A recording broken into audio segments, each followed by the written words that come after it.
Objects, Changing the Face of Therapy on both sides of the couch. Today we are joined by the wonderful Dr. Thema Bryant-Davis. Thank you so much. Thank you for being here. We really appreciate it. Talk about one of our favorite topics, which is relationships. Both of us are relationship therapists, so hopefully we won't take too much time. Just like having a conversation. I know. I was like, this is going to end up being like a consultation. Right. Definitely. But we would love to know more about what you do, how you got into your practice, and your experiences so far. And many people may already be familiar with you because you've been on CNN, you've been on OWN. May I just say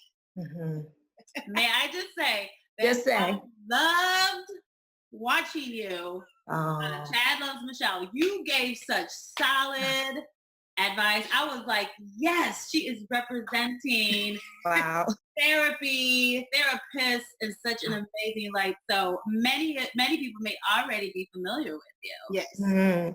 Thank you so much. And let me say, I so admire what you all are doing in social media and the way you're organizing locally is amazing. Thank you for inviting me to be on. I'm a licensed clinical psychologist in Los Angeles, and I have a private practice. I primarily work with people of color, and I primarily work with trauma survivors.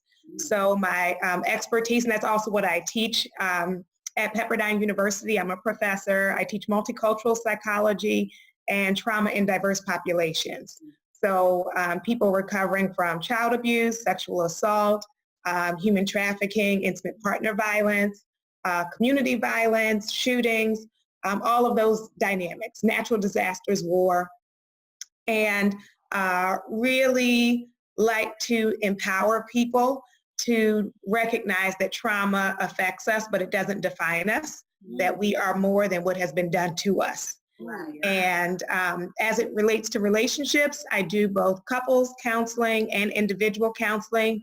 In the individual work, a lot of times people are trying to address their relationship issues, whether lack thereof, or trying to figure out how to make it work or how to reconcile. And I love doing that work because often we're so stuck in ourselves that it's hard to get perspective on the other person. And so it really is the role for myself or a clinician to try to have balance and to hear where both people are coming from. Because oftentimes it's not so much that someone is wrong, it's just they think differently.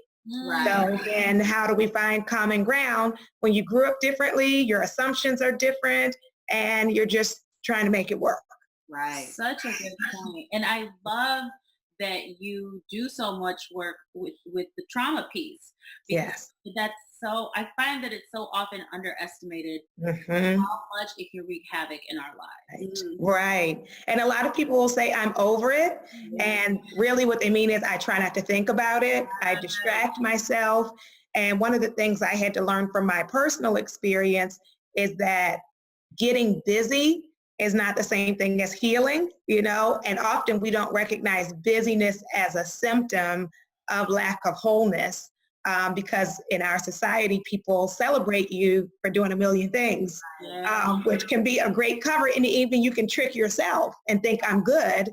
But when you can't even really be still within yourself, because when you're still, that stuff comes up. Yeah. And giving people permission to both grieve the losses and make the connections, because often we're not aware of how we're living out of our wounds. Yes. Oh, so good. Yeah, I think it's interesting because I feel like I've worked with so many individuals and couples that, especially, and I speak as far as my minority couples and individuals, where we're taught that there's a struggle in, like, if you want to progress or grow, everything is supposed to be difficult. And so when we talk about even childhood stuff, it's like, oh, it wasn't that bad. But as we get into it, you start to learn, like, no, that wasn't okay. Right. But it was just kind of, I had a roof over my head. My parents took care of me. It wasn't that bad. Yeah. So it's sometimes to even identify the trauma and the things that they've experienced. Right. Absolutely. Because one of the things they had to change when they first started looking at defining PTSD in the definition was that it was rare and uncommon. And they had to take that word out because unfortunately it is so pervasive. And so because many of us know people who have dealt with what we have dealt with, that makes us think it's not a big deal. So we'll say, oh, everyone was molested. Everybody was abused. And the other piece, I think, with recognizing it as a trauma requires that we look at those who did it differently. Yeah. And as long as I think it's not a big deal, then I don't have difficulty at Thanksgiving sitting around the table or Christmas sitting around the table with people who did things that were out of order. Right. Yes. Oh, so powerful. That's So true. Yes, Yes. yes. So when choosing a romantic partner, like what are some things that you should look for? And even to the point of like the trauma, how is it, do you try How to do we bypass those yeah, people like or how do you right- recognize it when you're Right. not a clinician? Right. Right, absolutely. So I would say tune into yourself and pay attention to how you feel in their presence. Because when I'm in a person's presence who is good for me, I feel excited, I feel joyful, I feel acknowledged. When I'm around someone and I feel more insecure, that when I'm around them, I feel more anxious. When I'm around them, I feel like I have to monitor them, that something is wrong. Now, if I'm like that with everybody, then we know the common denominator is me. Then it's not the relationship that's pulling it out of me. It's wherever I go, I'm carrying this insecurity. But if it is particular to the dynamic, then I know it's not feeding my spirit. So our relationships ought to make us better, like that we grow, we feel stronger, we feel like we can be more open. Also looking at people I have things in common with where we can really talk. If you cannot, I'm not even talking about communicate on hard things. If you have nothing to talk about, period, then like, what is this? Right. And being careful about our settling to not let loneliness choose. Because when my loneliness is guiding me, I'm not paying attention to the person. It's just, I want someone to fill that void. Right. And that can be very dangerous territory. Because then I'll hold on even when I'm not being treated well because I don't want to be alone. Yeah. So people who I feel like get me, where I feel seen, I don't have to pretend or mask or be something I'm not, because you can't keep that up. Right. People start off and either on social media or on dates or on the phone being something they are not. And if you feel you have to do that in order to gain their interest in you, then that's not you. Right. So where I can be totally myself, my unique self, my silly self, and even my serious self. If I am a thoughtful person, then being with someone who doesn't really like thoughtful exchanges, I'm not going to be fulfilled. And what that's going to lead to is me seeking that out in other places or me being vulnerable to that in terms of it coming from someplace else. So being true to yourself, how do you feel in their presence, then bringing out the best in you, being able to communicate with them, paying attention to how they handle conflict. Can they ever say sorry? And is that followed by change behavior? Are they thoughtful? You don't want to have to tell them everything. We shouldn't have to read each other's minds, but there are some basics just in terms, and you have to decide for yourself, what are your basics, right? What are just like some fundamentals that if you can't meet me there, it's not gonna work for me. And you have to grapple with what those are for you. I'll say a warning sign is if you're worried about introducing them to people, then you already that might be a sign. Right. You already know. That's very true though. And I think people are just like, they make excuses. Right. Like, yes. you are nervous about that. And it's not like right. excited, like, well, I want my friends to connect. I want them to, but if it's like a nervous, like, look, how is he going to act? Right. Or how is he going to act? That's a problem. Yes. Yeah. And people will use this cover language and say things like, I like to be discreet. Mm-hmm. So there's no such thing as discreet. There's nothing that's just a secret, right? Right. Yeah. This whole book. This is what it's only been like 5 minutes. You did a whole dissertation. Right. On matters of the heart. Right. This is some fundamental stuff. Start here. Yes. Yeah. Yeah. They're gonna flip over a table at Thanksgiving. They may not be the one that might not be the one. And pay attention to the warning signs. All of us have been on dates or interacted with people, and they did something that was way left. And when we excuse it and pretend we didn't see it, and then later on in the relationship, we'll act like the problems arose out of the blue. But if I think back, there were some early signs of that, because for the most, there are some people who are very deceptive, but for the most part, people give you a glimpse of who they are. Yeah, yeah. What do you think about, I'm just thinking about what you just said about the introductions of family, friends, and all this stuff, and like the signs that are there, but we often make excuses for the people that we care about. Yeah. What about when the people that you love and that you trust are making comments like, are you sure? Like we often are just ignore that. Right. Yeah. Right. And it's so important. Also, you have to have a wisdom circle. So you're going to have some family members who are going to hate everybody. Right. So, those are the people to talk to. You're the princess. You're the princess, and they're not going. Nobody's going to be worthy. Right. So that's one dynamic. But having some people in your circle whose opinion you trust, and knowing that, because when we're close up in it, we can't see it. You know, like we get blinded by our excitement and our own desires, and we can miss it. And I can tell you, I have had opportunities where I meet someone's significant other, and within 2 minutes, I know something. Or I have been in a situation, you know, earlier in life when I was dating someone and a cousin met them and was able to pick up on something, and I've been hanging out all summer and didn't see it. So it's harder to see that. Right. It's hard to see it. Yeah, that's awesome. Yeah. So what about if you're a single person? I know we talk a lot about like taking the time when you're single to really work on yourself, become a whole person. Yes. What does that mean, and how do you do it? Yeah. Right, absolutely. So it actually does connect somewhat to the trauma, but it's healing our earlier wounds. So those could be childhood wounds, or it could be wounds from prior relationships, because the reality is we are affected by the ways we've been treated. Right. And then you end up carrying that baggage into the relationship, and it can contaminate it. You know, it can poison it. And, you know, let's say you've been hurt many times, and so now you're in a relationship and you have your wall up, and people feel like, you know, you all are together, but you don't really let them in. And so it's like, what is that wall about? Is this wall really in response to the person I'm in front of, or is this some past stuff that I never healed or addressed?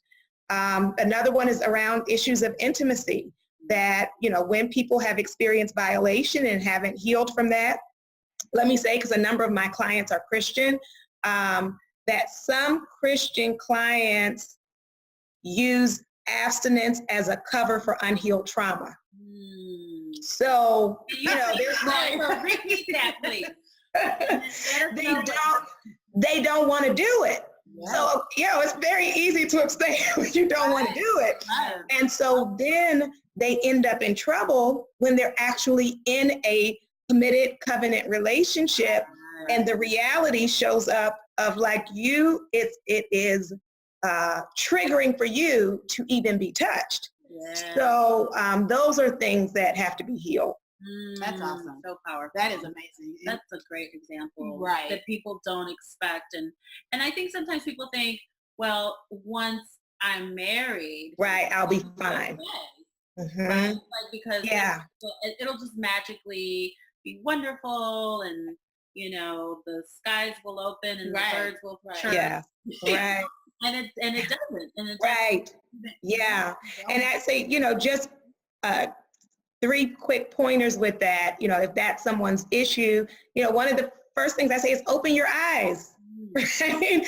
If you have your eyes closed in the dark, then it is much, you know, more likely that you're going to go back to some negative association. So you have to actually see, who am I with? Where am I now? And for you all to actually talk to each other so that you can be present. Yeah. Yeah. No, that's awesome. I have a quick question. Why do you think it's so hard for us to see, right? Like when we're in it, why do you think it's so difficult when you're in it? Why is it so hard for us? Yeah. I think it's selective attention. So we pay attention to the good. We pay attention, and I think this is the other, it's not bad advice, but it can be over applied advice, is we tell everybody relationships are work. And there's a difference between work and abuse. There's a difference between work and I'm dying, right? But I have in my mind the script of, I don't want to be someone who gives up easily and nobody's perfect. And so you're in a situation that is like damaging your heart, your mind, your spirit. You're like, we're working. And then people will applaud you for endurance, right? They're like, oh, we've been at it for years. And it's like, and both of you are miserable. So, you know, and it is true, relationships are work, but helping us to figure out where that line is, when is something just regular relationship work, and when is something really problematic and toxic. Yeah. So good. That's a great distinguishing factor. They're work, but there also should be more rewarding. Right. Yes. Situation. It shouldn't be only the work. Right. Where's the joy? As we say, to cultivate the joy. Do you all have nothing to talk about but arguments? Like, what else? What else? That goes into the next question of when do couples need to seek therapy or seek help? Like, how do they time? Sure. So there's, I guess, two different ways. One is preventative and one is after a crisis. And, you know, both can be helpful. So, you know, preventative, I'm a big advocate of premarital counseling. And, you know, because that's another example where we're excited about the love. And haven't really thought about the life, right, of what it means when we have different ideas about family. You know, you may have someone who's super close to their family and they're picturing, we're going to be at my mother's house every weekend. And then the other person has like cut off their family and like never wants to be bothered. Now, are either of them wrong? No, but it's like drastically different, right? And so, you know, but I say, before you say I do, right, is really learning the person, and that's going to be critical. So, you know, it's not just to wait until after you have a problem, but there are people who will seek it after an issue. And so when there's been an issue of infidelity, people will come in to try to figure out, can they reconcile when people have grown apart. And that can just happen gradually, where suddenly you look up and your roommates and there like is no connection, or the only thing holding you together is the parenting, and but you're not connected, right? So when people are drifting, when they have faced an outside stressor, so let's say it's not an issue of one person stressing out the other, but let's say a medical issue or the loss of a child, any of those challenges that kind of rock your boat. And then another dynamic that happens just over time is the person may have not deceived you. They may have shown up as themselves, but now they've changed. Right? And we don't account for that because we say, like, get to know them, and you may have really gotten to know them, but if you're talking about a relationship lasting over time, suddenly they're not going to be interested in what they were interested in, you know, and they have shifted, and it's not, it can feel like a betrayal, but people grow and change. So like, now what do we do with that? And trying to relearn each other. And understanding that you're not going to grow at the same pace. Right. That's a lot of time. Right. I made this growth. Why haven't you? Right. Yes. And so we can be really harsh about it because we're, you know, that whole piece of my way is the right way, as opposed to it's just different. Right. And I like that you said it can feel like a betrayal.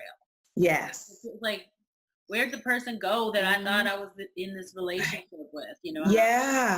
Yeah. Put things up, or maybe you're the one that changed. Right. I'm like, wait, what used to work for me. Right. And that is why it's also important that we do some of our internal work first, because when I'm in a broken place, the kind of people who are attracted to me are going to be different than when I'm strong. Right. Right. And so some people come to you because they like the idea of being the rescuer, being your everything. They like that you're in that.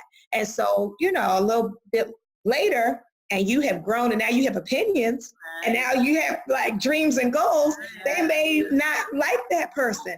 Right. So you attract differently based on how you're feeling about yourself. That's true. And I love that you said that, because I think that's what, I often tell people, when you start to do your own work, things are going to shift for you. Yes. People, even though people say, like, yeah, we want the best for you, and we're going to cheer you on, and then when you do start doing the things that are best for you, like saying no sometimes, Right. Yes. setting limits, setting boundaries, then they're not cheering you on as much. Right. Mm-hmm. Absolutely. And that process of healing ourselves, we're going to be different. Right. And That's right. Yeah. Yeah. Yeah. And, I've seen that even working with graduate students. People could be in a relationship and then, they decide to go to school, right? Decide to pursue their dreams, and that's time consuming, and now you have a different identity, and some people aren't able to celebrate you in that. Right. So we talk a lot about what to look for, the warning signs, how to know that you need help, all of that. What about what a successful relationship look like? Because sometimes we're in successful relationships, and we're so used to looking for the wrong, we don't recognize a healthy relationship. Yes. So in a healthy relationship, the two people are able to be authentic. They're able to be themselves with their greatness and their frailty. Right. Their vulnerability can show up, and their strength, there's space for both of it. There is joy there. They're able to be honest in their communication. They feel seen because they are seen and known. They're acknowledged and not taken for granted. They spend time together, and what that time looks like can vary just depending on people's life experience, but they make each other a priority and a value, and they feel the growth that they have experienced both individually and as a couple. And I would say, couples that also do really well have like a common purpose. So they don't have to like vocationally work together, but they're working toward common goals together. And when challenges come up, they turn inward and not outward, right? So as, it's like, oh my goodness, money is tight. What are we going to do, right? But it's we, as opposed to you get on my nerves and now I'm going to the bar and I'm going with my girlfriends and like, I can't stand you. And it's interesting because in psychology research, they can predict the state of a couple's future based on body language. So even paying attention to it, that when I disagree with you, that my posture and my tone toward you is still one of respect and still one of kindness, as opposed to coming from that disgusted place, right? Or that rageful place, so that we can discuss our differences and not be demeaning. So we celebrate each other. Yeah, that's awesome. I love this because you give very specific, tangible things to look for. Yeah. It's not always just this, oh, it feels good. Right. I just want to be happy. What does that mean? Yeah. Because you were describing it like I felt myself feel lighter. Like your heart expands. That's what you feel. Yes. Yeah. And I should say that the one about the 5 love languages, that you learn each other's language and you speak the language in which they receive love, not your own. So for those who don't know, the love languages are verbal. So giving praise, affirmation, saying I love you. Some people, their primary language is touch. So affection, cuddling, intimacy. For other people, it's acts of service. So, you saw my car was dirty and you took it to get it washed, right? Laundry, all of those things that are, acts of service. Time. Some people that think, forget all the subtitles in the words, they need you present. And then the other one is gifts. Some people like presents. Some people like presents. You know, they want a pair of shoes. So our tendency is to speak love in the way we want to hear it. And that might not be the way your partner hears it. So, you know, you may say like, oh, I don't need to say, I love you, I got you that watch. Well, no, they want to hear it. So good relationships speak each other's language. Love it. So good. So can you tell us some of your favorite resources, books, podcasts? Yes. So I will say the 5 love languages, which I was just talking about. For those who are thinking about getting married, there's a workbook called Before You Say I Do. And it's on Amazon, and you order 2 because you both need to fill it out, and you need to fill out each chapter separately and then compare answers. It's helpful if you work through it with a therapist, but if not, it can be a self-help book. And then I have to shout out one of my books, Tweets for the Soul, When Life Falls Apart. It's an ebook, and it's less than $5 on Amazon. And it gives you some of the quotes and nuggets that I put on Instagram and Twitter, but with more explanation about how to take those and walk your way forward. Oh, that's amazing. Okay. And you have some great, that's what I was telling you even before we even started, like, you have some great and daily inspiration. I go to your Instagram regularly. I'm like, yes. Thank you. Bits of, how many characters? 160. Right, that's it. Thank you. And, you know, I think a piece of it is, one, it comes out of my like devotionals. So, you know, in the morning I do devotions, and then I often type. But also just knowing our community and the stigma about going to mental health services. And so trying to get people the information where they are. So like with you all and this wonderful podcast, if people are involved in faith communities, bringing the message there. And so through Twitter, right? If you can just give people something, and then hopefully at some point people will take that step. Right, planting the seed. Right. Can you tell us what makes you a dope psychologist? What makes me a dope psychologist is being authentic, being artistic, having the knowledge of science and spirit. Oh, I love that. That was good. You're so good. I need to learn to be succinct. Wait, look, I do have to like reveal myself and let them know you sent me the questions ahead of time. So I had time to think about it. But it still comes so fluently and awesome. And the last question, our favorite one, why is therapy dope? Therapy is dope because it gives you an opportunity to transform, an opportunity for the miraculous, an opportunity to break cycles, and an opportunity to defy your past to create a new future. Oh, I love that. Oh, I love that. Oh, my goodness. Thank you so much. So this is good. That's why we were having all those technical difficulties. I know. That's why they tried to block it, but there's no blocking it. We're not going to be stopped. Right. Yes. So you tell That's everyone how to follow you, how to buy your book, all of that. Definitely. So my website is drthema.com, and that's DRTHEMA. On Twitter, I'm Dr. Thema. On Instagram, I'm Dr. Thema, but Dr.Thema. On Facebook, Dr. Thema.